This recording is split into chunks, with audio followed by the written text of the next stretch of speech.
Down here. So, I mean, it hit you, drug you under. So he may have moved a little bit because he was making a slow turn. But I would assume the bus driver thought he clipped the car or clipped the garbage pail from the corner. The bike and me became one. The bike cut me right in half. Oh, that's okay. Yeah, I was going to say that wrapped you up, right? You were riding when you got hit. Yep.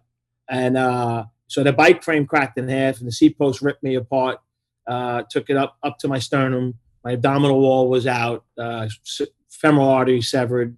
My right leg. My doctor, who did a lot of military stuff, from guys coming home, he said he's never seen anything like it. And he said your right leg was no longer functionally attached to your body. And you said you were eviscerated, like completely bowels out. Yeah. Well, yeah, you got hooked up. Keep going. So, the biggest obstacle was getting me out of the bus. I was gonna say, how'd they get you out from underneath the bus? The police, ESU workers were one of the first emergencies. Like the firehouse was right around the corner. Thank God. And I was in and out of consciousness. And honestly, the last thing I remember is this firefighter Buckley. Where I lived in Midtown, I owned a couple bars, so I knew all the firemen, and the firemen knew me. It wasn't because I was some hero firefighter; they all knew me. They knew me because they knew where to get a beer on a discount on Patty's Day. Equal respect. That's important. That's equal respect, brother. So I remember specifically him taking my hood off because it was below 15 degrees. So my helmet came off, then they took my hat on, and he said, "Holy shit, it's Matty Long from 43 Truck." And that's when I went to sleep. And I say to people now, I said, that's when I knew I was in good hands. They knew who I was.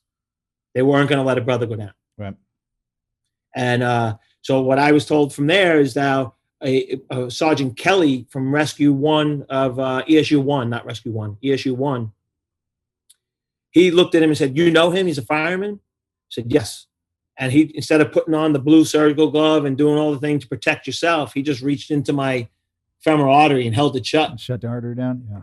While they hijacked the bus and pulled me out. I mean, we gotta go. Mic drop. Yeah, I don't even know what to say to that, because it's not only okay. So you're cut from tip to tail, femoral bleed, which most people need to know. If you slice that femoral artery, it's a matter of less than a minute that you'll bleed out. Oh man! And those things, it's like a rubber band. It's like a retract. I mean, the fact that he got to that's amazing. On top of everything, and because once he grabbed a hold of it, there's no let it go. You got to hang on until you get to the docs. And most people, when they grum up on an accident, they'll look at your guts hanging out and all the blood and everything, bones broken. That doesn't mean anything.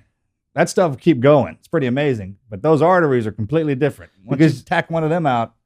The 200 and I always mess this number up. Let's see if brother knows because he's a medic. There's 211 bones in the body. You got 200 and around 70 something when you're born. As you grow older, and the bones fuse together, it can go anywhere from 206 to 212, and then everyone's different. And you broke 200, right? 203, almost all of them.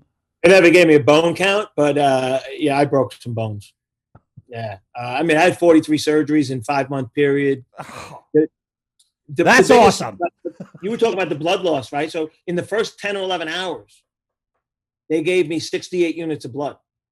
Yeah. Mm-hmm. And my doctor's like, you bled out 10 or 11 times. We just kept giving it to you because every time we looked up at the monitor, your heartbeat was still going. 30, 28, 30, 28. He's like, this guy's not going to die. You can't kill this dude. You did not have a head injury, correct? No. Because you had a helmet on, right?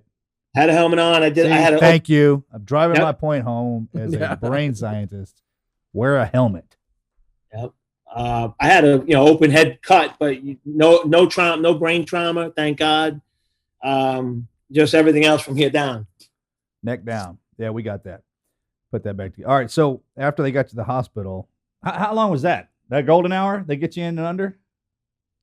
Oh yeah. I was probably in the hospital within 40 minutes. That's amazing. And so I got really lucky. Like my doctor, my one doctor who's no longer with us, but I was really tight with him. We would go out afterwards, and I'm like, how do you do it? He's like, listen, he goes, you were the perfect situation. He goes, I hate to say it, but if you would have got hit by that bus 40 minutes later with rush hour kicking in, you're dead. He goes, you got hit at 5:30 in the morning. You got to the hospital by 6:10. Every surgical room that you were in, and you were in them all, was prepped for today's surgery. So the guy coming in for the colonoscopy, the woman coming in for something else, they all got pushed back, and you went boom, boom, boom, boom. And every doctor took care of what they had to take care of. And then we just prayed. Yeah. And the fact that it was so cold, that had to have helped a little bit, right? I would imagine. I always thought, because I was wrapped up in spandex and all sorts of cycling apparel, I was like, hey, maybe this helped. And he was like, no. No, not that. Yeah, but the cold air must. Yeah, I mean, the way kind of vasorestrictive. I wonder if that. Yeah, never asked him that. I'll have to ask my trauma surgeon. This is the Team Never Quit podcast. So buckle up, Buttercup.